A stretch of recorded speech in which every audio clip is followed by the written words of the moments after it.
15-month-old Shivani tugs at a plastic tape her mother has wrapped around her leg and tied to a rock at a building site in Ahmedabad.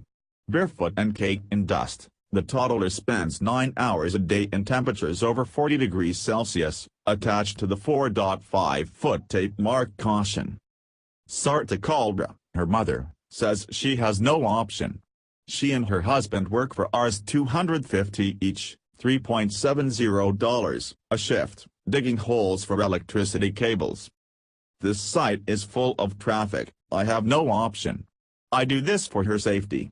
My younger son is 3.5, so he is not able to control her," said the 23-year-old. There are about 40 million construction workers in India, at least 1 in 5 of them women.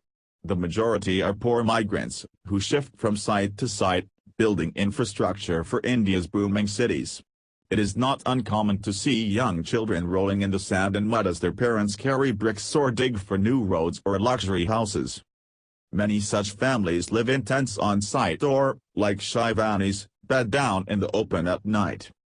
Prabhat Jha, head of child protection at Save the Children India, said creche facilities were rare, and need payment.